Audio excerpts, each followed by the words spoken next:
It's been just over a week since the passing of New York's three-term governor, Mario Cuomo, and some still talking about the eulogy delivered by his son, Governor Andrew Cuomo. Not somebody known for emotion, but there was moments in there where it was extremely personal. And during the address, the governor, he spoke about his unique relationship, and sometimes complicated one, with his dad, and the characteristics that made Mario Cuomo such a highly respected man.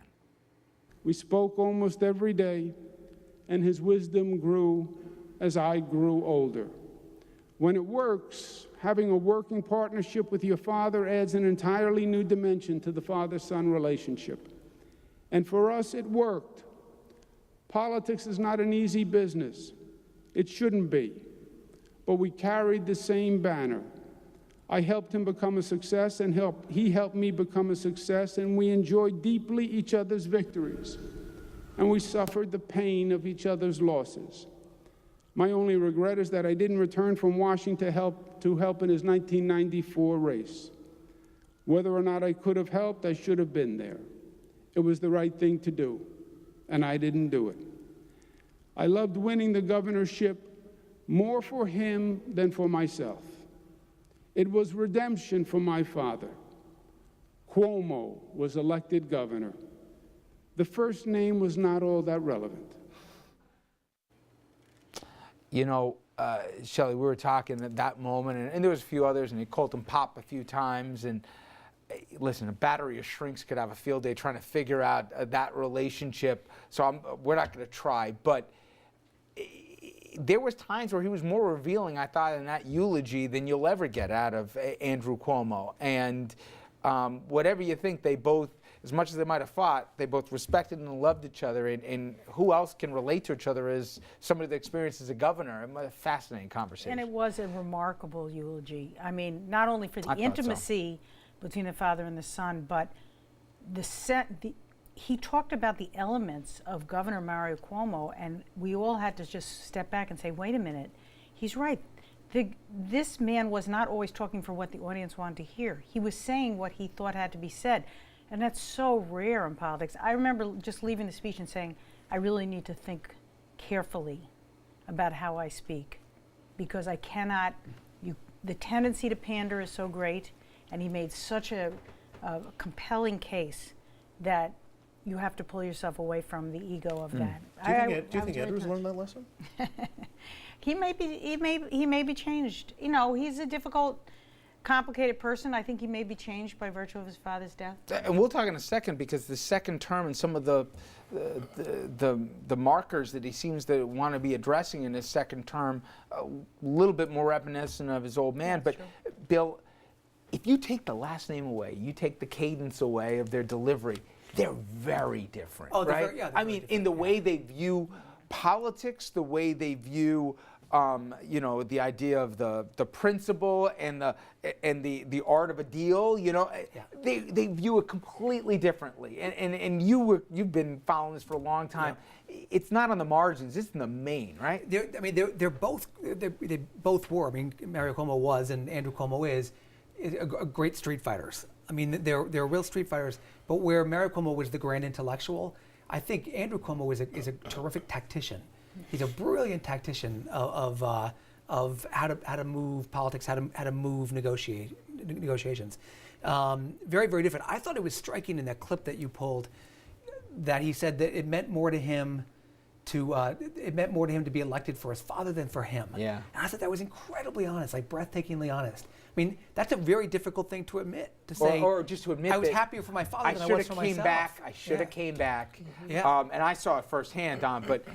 And you know, father, son, they had different ideas about things. I mean, Andrew said his mentor was Bill Clinton, and sometimes guys like you were the ones who were conveying messages between father and son, and vice versa. It was a very unique relationship. But I thought in that eulogy, he was a son first, more than a governor talking about an elected. And I thought, you know, for everybody, I thought that was, it was nice. I agree with you.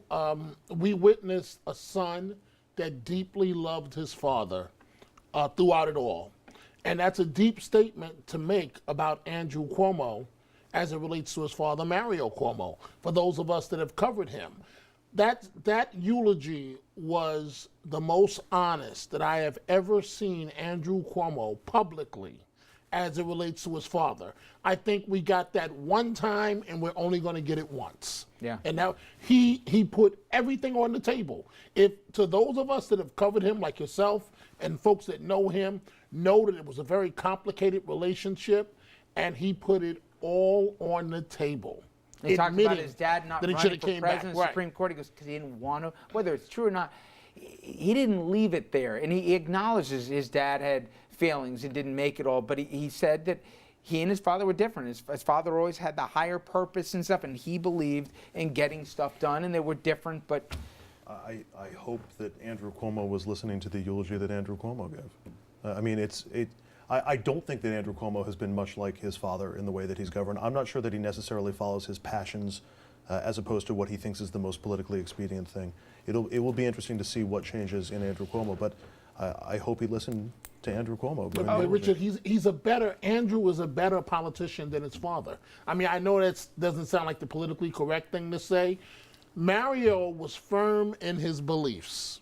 And in the end, that's what took him down. And this might be blasphemous. No, but I think that's Andrew's not better. better That's for not government. better. Yeah. Better for winning, not necessarily better for how you play No, the game. it's also better but- for governing in terms of getting Right. stuff done. Right. You know, how about towards you? what- How about from your perspective? I think one thing that Mario Cuomo is not given credit for is he actually did do a lot, and he had ideas. You know, Andrew Cuomo may have 5 ideas. I will wait and see what's in the state. Mario Cuomo would have 40 ideas in the state, and people say, "Oh, you have too many. It's a laundry list." He had idea after idea. He would call on Sunday. What about this? When did we look at this? And how about doing this? The guy, it couldn't get them all done. Agreed. But he was a person who got stuff done, and that doesn't get enough credit, in my Give opinion. me an idea what you think, not only we'll hear in State of State, but what do you think will be the big initiatives that we're going to be talking about in 2015?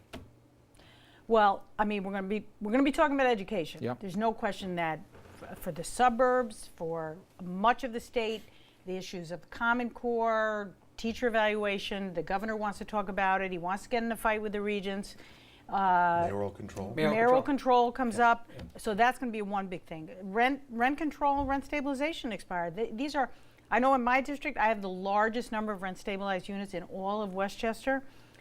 This is critically important to the future of, in my opinion, to the city and the suburbs to have some affordable housing left. We have hardly any. Yeah. So I think that economic development, I think, will be a little bit less. I think there'll still be a focus on Buffalo and Western New York. Okay. When we come back, we're going to return to our original topic, and that, of course, the horrible terror that we saw that was in Paris this week here. But also we'll talk about it from a journalistic side, including those controversial cartoons and the media's responsibility when it comes to deciding whether to publish the images or not. First Amendment or something more? We'll come back to discuss that.